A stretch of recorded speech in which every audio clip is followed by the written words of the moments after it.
एक ब्राह्मण थे तो तीर्थ यात्रा करना चाहते थे, उनके लड़के थे पर उनकी ज्यादा आज्ञा नहीं पालन करते थे, तो सोचा कि बूढ़ा अकेले तीर्थ यात्रा कैसे कर पाऊंगा। तो एक गरीब ब्राह्मण का लड़का था, उससे कहा कि भैया तू इधर उधर नौकरी के लिए भटकता, अगर तू मुझे तीर्थ यात्रा करवा दे तो मैं तेरी खान पान की व्यवस्था और धनराशि भी दे दूंगा। ब्राह्मण ने कहा चलो अच्छा है, आपके साथ तीर्थों का भी दर्शन होगा। तो जहां जहां जाना चाहते थे उन जवान ब्राह्मण बूढ़े ब्राह्मण को ले गया, तीर्थ दर्शन कराती हो। जब ब्रज धाम आया तो उसको बहुत बुखार आ गया बूढ़े को। उसने बहुत सेवा की, जैसे मतलब माता अपने बच्चे की सेवा करती है, ऐसे सब सेवा की उस जवान ब्राह्मण ने। बड़ा द्रवित हुआ बूढ़ा ब्राह्मण, धनी ब्राह्मण था वो। तो गोपाल जी के दर्शन जब करने गया तो उसने कहा बेटा तुमने बहुत सेवा की है, तुम्हें क्या दे सकता हूं? मेरे एक बेटी है, बहुत सुंदर है बेटी और बहुत धन संपत्ति है, मैं तुम्हें दूंगा। बोले देखो बाबा तुम तो यहां बोल रहे हो, घर में तुम्हारे जवान लड़के हैं, हमारी पिटाई करेंगे। बोले हम गोपाल जी को साक्षी करके कहते हैं कि अपनी बेटी का ब्याह तुम्हारे से करवा दूंगा और संपत्ति भी दूंगा। बात हो गई।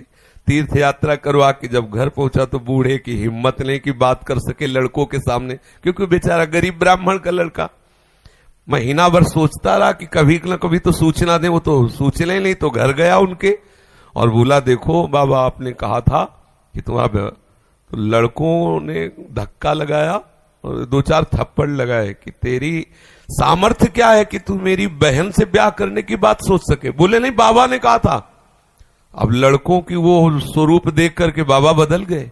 उनका हमें नहीं याद है कि हमने कुछ कहा था। अब उसने कहा अरे नहीं तुमने तो गोपाल जी के सामने कहा था। उनका हमें याद ही नहीं कि हमने तुमसे कुछ कहा है। पीट के भगा दिया। अब उस लड़के को इस बात का बुरा लगा कि तीर्थ यात्रा करके आया और कह रहा कि मुझे याद नहीं है। अब मैं अपनी तरफ से तो कहा नहीं था ब्याह करने की, और इसने हमारा अपमान भी करवाया, अब तो ब्याह करके ही रहेंगे। उसके जिद चढ़ गई। उसने पंचायत बुलाई और पंचायत में कहा कि इसने हमें तीर्थ यात्रा के लिए प्रेरित किया, तीर्थ यात्रा ले गया, मैंने इसकी सब सेवा की, इसने ठाकुर जी के सामने मेरे ब्याह की बात कही। तो बोले कोई और गवाही दो तब बात बनेगी। बोले गवाही में तो केवल हम ही और ये बुढ़ा और ठाकुर जी थे। तो बोले अब भाई गवाही तो दो में क्या, तुम जो कह रहे हो कि इन्होंने कहा वो कह रहे नहीं कहा, तो तीसरा चाहिए।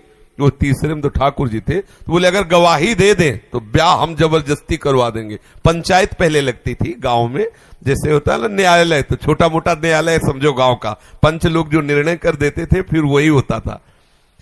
तो बुढ़े से कहा तो बुढ़ा राजी हो गया, क्योंकि उसे पता था गोपाल जी थोड़ी आएंगे।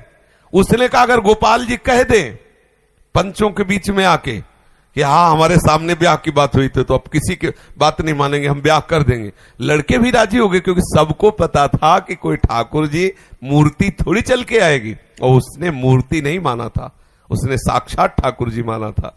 आया वृंदावन और ठाकुर जी का शयन हो गया था। अब वहां से अब वो बहुत परेशान कि अब कल तक हम रुके फिर ठाकुर जी से बात करें, तो ऐसा। अब दरवाजा बंद थे, खटखटाया, क्योंकि उसके लिए मूर्ति थोड़ी है, और कहा सुनो गोपाल जी हम तुमसे ये पूछने आए कि वो जो वृद्ध ब्राह्मण था उसने कहा था कि नहीं तुम्हारे सामने ब्याह की बात। दो चार बार आवाज लगाई तो वहां से तो कोई उत्तर नहीं आया। फिर बहुत जोर से बोला भड़बड़ा के, देखो हम तुम्हें चैन से सोने नहीं देंगे, हम पैदल चल के आए, भूखे हैं, और आप ब्याह की समस्या है और आपको इसका उत्तर दे। छोटी मोटी बात होती तो छोड़ देते, ब्याह की बात है। ठाकुर जी ने अंदर से कहा मूर्ति कहीं चलती है, वहां चल के, जब बोले मूर्ति बोलती तो चलेगी क्यों नहीं। ठाकुर जी फंस गए। ठाकुर जी ने अंदर से कहा कि कहीं मूर्ति वहां जाके थोड़ी उड़ीसा में वहां जाके साक्षी थोड़ी देगी, मूर्ति चलती थोड़ी है। बोले महाराज जब मूर्ति बोलती है तो चलेगी क्यों नहीं। अब ठाकुर जी विवश हो गए। ठाकुर जी बाहर निकल के आए और सब सेवक लोग सुला के गए थे। समझो कितना भाव में दम है। उसने देखा बहुत सुंदर गोपाल जी साक्षात ठुमुक ठुमुक कर करके आए, नौ किशोर। बोले देखो हम चलने के लिए तुम्हारे भाव के कारण राजी तो है, लेकिन भोग राग की व्यवस्था, क्योंकि हम वृंदावन के ठाकुर, हमें तो चक माल चाहिए, हमको चना चवेना में तो रुकने वाले है नहीं, रबड़ी गुलाब जामुन ये सब चक्कर चाहिए। तो बोले देखो कुछ रुपया तो है, अब शादी का चक्कर, इसलिए व्यवस्था तो तुम्हारी बनाएंगे ही हम। तो बोले कैसे चलोगे? बोले चलेंगे तो हम पैदल ही, आगे आगे तुम चलना, पीछे पीछे हम चलेंगे, थोड़ी थोड़ी देर में कुछ भोग लिए रहना, हमको भोग लगा देना। बोले अब हम चले और तुम आ रहे हो कि नहीं आ रहे हो ये मुझे कैसे पता चलेगा? बोले नूपुरों की ध्वनि तुम्हें सुनाई देगी, अगर पीछे मुड़ के देख लिया तो जहां से मुड़ोगे वही हम खड़े हो जाएंगे, आगे नहीं चलेंगे। बात तय हो गई, चल दिए ठाकुर जी। अब आप देखो क्या मूर्ति है। अब वो बीच बीच में भोग लगाता हुआ जब अपने गांव के नजदीक पहुंचा तो सोचा केवल नूपुरे बज रहे हैं कि आ भी रहे हैं। मुड़ के देखा तो ठाकुर जी खड़े। बोले चलो, बोले अब नहीं, अब सबको लिवा के यहीं लाओ क्योंकि हमारा तुम्हारा वादा था। तो बोले कोई बात।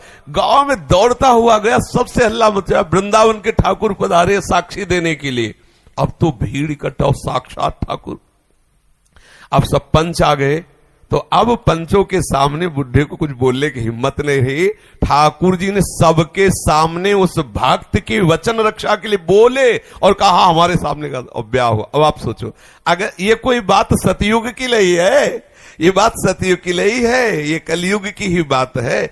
हमारी श्रद्धा, हमारा विश्वास, जैसी हम भावना, अगर ठाकुर को मान लिया कि मूर्ति है तो मूर्ति ही रहेंगे, अगर मान लिया कि हम भले नहीं समझ पा रहे लेकिन हमारे ठाकुर है तो एक दिन वो समझा देंगे कि वो ठाकुर है।